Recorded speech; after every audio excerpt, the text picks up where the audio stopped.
Lecture we will discuss about the respiration in the arthropods. So arthropods, they exhibit different types of respiration because they have different modes of living, whether it be terrestrial, aerial, or the aquatic. So in order to adapt to different type of respiration, the arthropods exhibit different structures for respiring. For example, let's see the gill respiration.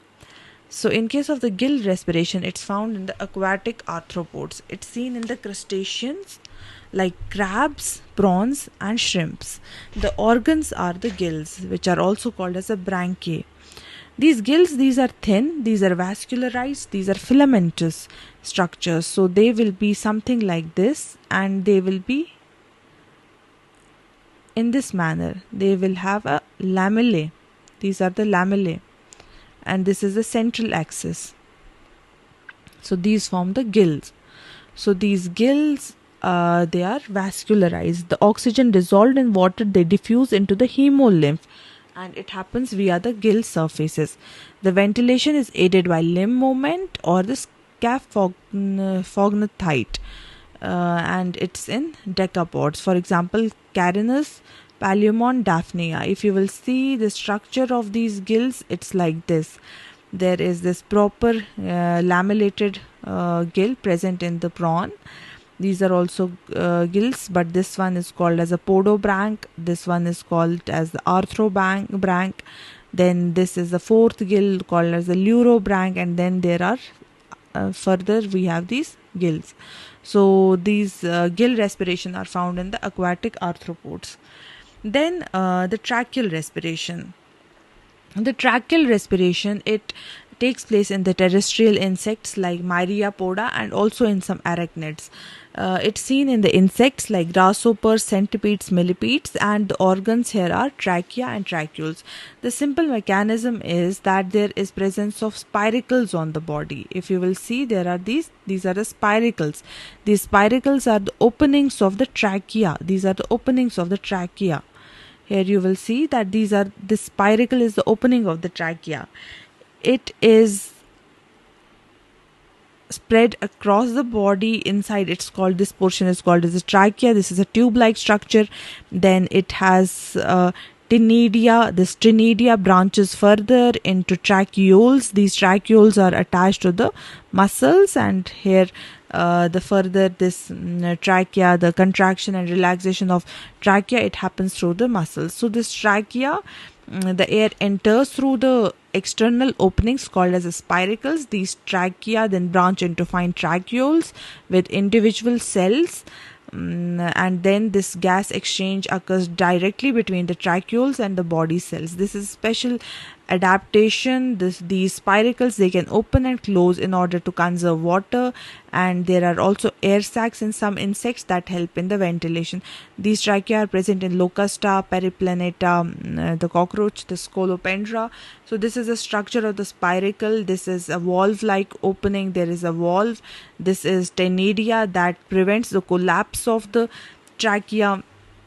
This is the atrium, the area just below the spiracle, and spiracles, these are spread across the body. These trachea are the branch structure across the body from where this respiration takes place, and there is exchange of gases. So this is all about the trachea. Okay, this is the structure of the trachea in detail. You will see there are tracheole cells. This is a tracheole cell. This is a tracheole fluid. Then yes, spiracle, very important. So this is all about the structure of the trachea.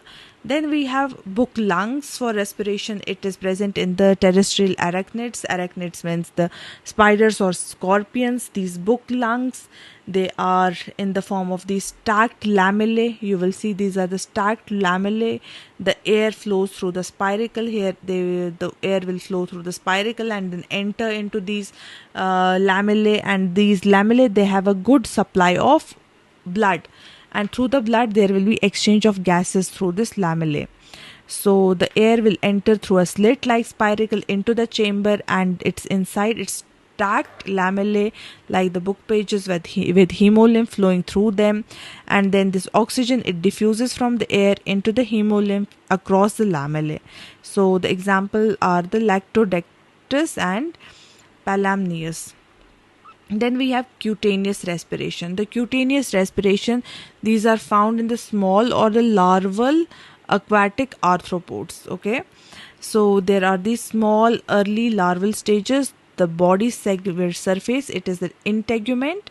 It happens through the integument. It happens through the body surface, and the gas will directly come and go out of the body through the thin or moist cuticle. It's common in the small arthropods which have high surface area volume to ratios. Surface area to volume ratio. So it includes Nauplius larva or the cyclops. Then we have plastron and gills in certain insect larvae. For example, we have this bug or beetle where we have this type of beetle, Gyrinus. It has this small structure here which captures the air bubble. There is an air film. It is through the hydrophobic hairs on the body.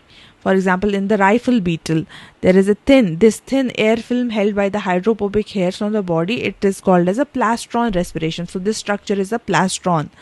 And yes, there are also tracheal gills. These are the thin extensions of the body filled with the trachea. For example, in mayfly nymphs. So these are the tracheal gills. So this is the plastron. This plastron is found in the aquatic insects, and tracheal gills are also found in the aquatic insects. For example, ephemera. Okay. So this is all about the respiration. We'll discuss about the mouth parts. The mouth parts in the arthropods. There are different types of mouth parts which have been adapted to the feeding habits. You have seen that in butterflies they will take up the nectar. The mosquito, they will suck the blood. There will be some of the like we have this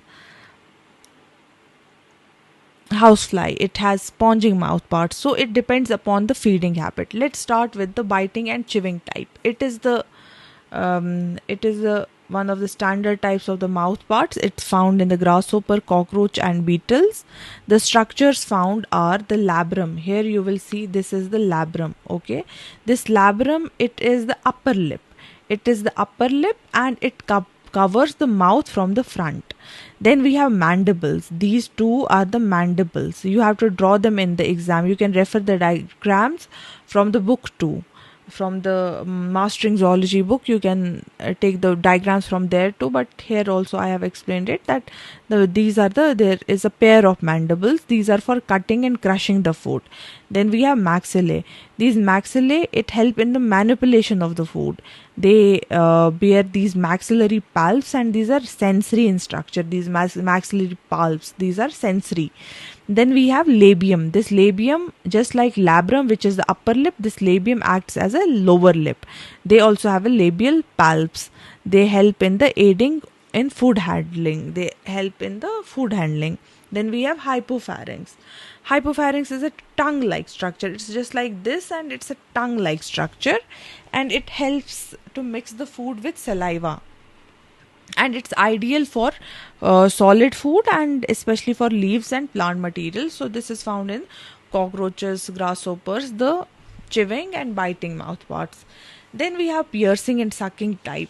This piercing and sucking type of mouth parts, it's found in mosquitoes, and then it also is found in the bed bugs and aphids. So this type of mouth parts, they have modified stylets. They have needle-like structures. That's why they are able to pierce the skin. So this needle-like structures you will see here very closely. This is labella. Okay, this is labella. This is labium. The labium. There are these gallia, these needle-like. The whole mouth parts are modified into needle-like structures. Even the mandibles are needle-like. Even the hypopharynx is needle-like. There are long maxillary palps. There are these antennae, but the whole structure of the mouth parts have been elongated. They have become needle-like in order to pierce the body of the host. So the labium, it acts as a sheath. It does not penetrate the host. Okay, mandibles and maxillae, they are the piercing organs. The hypopharynx, it delivers the saliva after the, often it contains the anticoagulant saliva. It prevents the blood flow. It helps in the continuous flow of the blood into the mouth of the mosquito. It has a food canal in between and salivary glands which are formed between the stylets. So it's used to pierce the tissue and suck the fluids. And yes, then we have sponging type of mouth parts. Here you see this is found in the housefly. This is the proper, there is labium, there is labrum, this is the labial palps. This whole structure is called as a haustellum. Okay, this whole structure is called as a haustellum. This one is called as a rostrum. So it is found in the housefly. There is a proper pseudotrachea.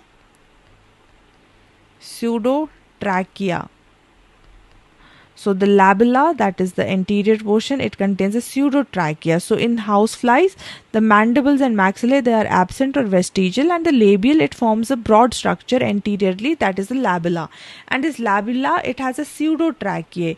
It helps in the taking up of the fluid or whatever the moist surface it comes on, and is going to take the food from that surface. So the pseudotrachea helps in the same. The saliva, it is secreted to liquefy the solid food, and which is often then sponged up, and it sucks the liquid food or dissolved substances from the surface. So this is about a sponging type of mouth part. Then we have siphoning. Siphoning is found in the butterfly and moths. The mandibles are completely absent, and the maxillae, it forms a gallia. These are elongated and coiled to form the proboscis. So this gallia, it's coiled to form the proboscis. So this gallia will form the proboscis.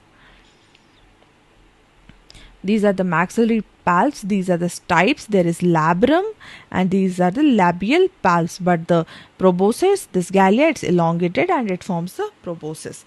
The proboscis remains coiled at rest and it extends when it has to feed, and it's used to suck the nectar from the flowers. Then we have lapping and sucking type of mouth part. In lapping and sucking type of mouth parts, it's found in the honeybee. It has mandibles which are used for molding the wax and chewing, and the labium and maxillae, they form the tongue-like structure. This is called as a glossa. The tongue is hairy and it's used to lap up the nectar. The proboscis, it sucks the nectar into the mouth via the food channel, and it has dual adaptation, that is lapping nectar and chewing the wax for the hive building. So this is a structure. This is the glossa, this is the paraglossa, these are the labial palps, these are the stipes. These structures are called as stipes. These are the mandibles. They have compound eyes, they have antennae, they have ocelli, the dorsal ocellus. So this is the whole structure of the lapping and sucking mouth parts of the honeybee. We have also the rasping and sucking type. It's found in the thrips. They have asymmetrical mouth parts. Only one mandible is properly developed, and there are sharp mouth parts. In order to rasp into, they have this beak-like structure to rasp the plant surface. They suck the cell sap, and this is done using the maxillae and labium. So they help in this type of mouth part. It helps in the scraping of the plant tissue and then sucking up the sap. Sucking up the sap. So these are the different types of mouth parts which are found in the insects. Now we will discuss about the metamorphosis. The metamorphosis means the drastic changes that take place in the body of this organism in order to develop from the egg into the adult. So there are four basic types of this metamorphosis, or the different types of cycles that we see in the arthropods. First type of organisms are the ametabolous. In ametabolous, there is no metamorphosis. So you will see the egg, after the egg, this juvenile is produced, and there is this adult. This juvenile is more or less the small form, the micro form of the adult. There are no major changes in the form. The juvenile, it resembles the adult. These are just smaller and sexually immature. For example, Lepisma and Meschelus. Here is the example of this ametabolous, Lepisma. This Lepisma is a silverfish. These are the eggs. This is the nymph, that is the younger form or the juvenile, and this is the adult. So it's just the juvenile, it resembles the adult. Then we have hemimetabolous. The hemimetabolous are the incomplete metamorphosis. The incomplete metamorphosis is in the organisms like grasshopper, cockroaches, or bugs. The eggs develop into nymph, and then the nymph develop into adult. This nymph, it resembles the adult, but it lacks the wings as well as the reproductive organs, and there is gradual development. Okay, examples we have seen, this is the hemimetabolous. You will see there is this egg, there is young nymph, but the young nymph, it does not have a proper structure of wings and other or reproductive organs. The adult is fully developed. So this is hemimetabolous. In case of porometabolous, it's the gradual metamorphosis. It's a subtype of the hemimetaboly. The egg develops into nymph and then adult. The nymphs and adults, they live in the same habitat, they eat the similar foods, and wings they develop externally. It's found in the bugs mostly. So this is porometabolous, where the gradual development takes place, and the nymphs, they look like adults and they live in the same habitat. Okay, and the wings they develop externally in case of the porometabolous. Then we have holometabolous, which is a complete metamorphosis. You will observe all the larval stages in the cycle. For example, it will develop from egg into the larva, from larva into the pupa, and from pupa to adult. There will be larva, they will be very different from the adult, and pupa is a transitionary stage. And then wings and organs, they will develop internally. Examples are butterfly, housefly, beetle, bees. So if you see, there will be egg, there will be larva, there will be pupa, and then there will be adult, and all will be very different from each other. There are prominent these structures in between, and pupa acts as a transitional phase. So next we will see the hormonal control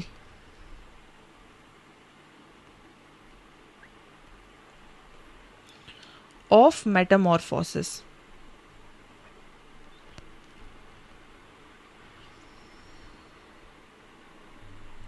So in case of the brain, there is this brain, and it has these neurosecretory cells in the brain. These neurosecretory cells, they will send signal to the corpora cardiaca and corpora allata. This corpora allata, it will secrete the juvenile hormone, and corpora cardiaca, it secretes the brain hormone. This brain hormone, it will stimulate the prothoracic gland. Okay, it will stimulate the prothoracic gland, and then this prothoracic gland will secrete the prothoracic gland hormone. And along with this prothoracic gland hormone and the juvenile hormone, it will help in the development of the larval stages and molting and ecdysis of this cuticle of this organism when it goes through the life cycle. So starting with if we will see the hormonal control of the metamorphosis in insects, this metamorphosis in insects is hormonally regulated by three key hormones. First one is the prothoracicotrophic hormone, PTTH. Then we have ecdysone, that is the molting hormone, and juvenile hormone. This PTTH, it's secreted by the neurosecretory cells of the brain. So this is by the prothoracicotrophic hormone by the neurosecretory cells of the brain. So this prothoracicotrophic hormone, it stimulates the prothoracic gland to release the ecdysone. Later this ecdysone, that is the prothoracic gland, will secrete this ecdysone. It helps in the molting and it initiates the changes in the gene expression. Then we also have this juvenile hormone, which is secreted by the corpora allata. It's a pair of glands near the brain. It determines the type of molt, whether the insect shall remain a larva or pupa or adult. Okay, it will determine the stage of the molt.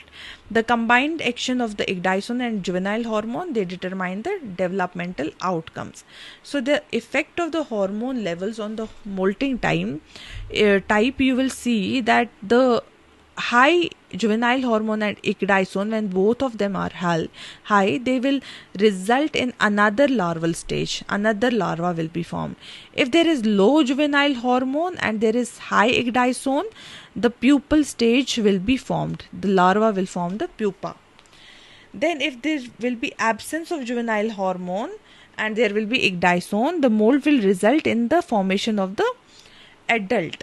the pupa will form adult, and there will be formation of wings and reproductive structures. So from larva to larva, there is prothoracic hormone will be present in all the three cases, whether it will be development of larva to larva, or larva to pupa, or pupa to adult. All this will be present. Ecdysone will be present, but there will be increase or decrease of the juvenile hormone, and accordingly there will be a proper larval formation or pupation or the adult emergence. So this is the holistic understanding of the metamorphosis in the insects.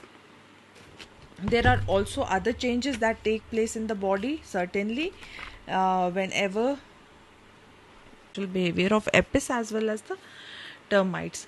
So apis is the honeybee. You must have seen that honeybees, they live in a colony. They have a proper hive like this. And who lives in the hive? There are these brood cells, there are pollen cells, there are certain cells. The cells are the small compartments in the hive. There are these pollen cells, there are brood cells, there are these capped brood cell pupae, there is open brood cells, there are brood cells filled with the honey.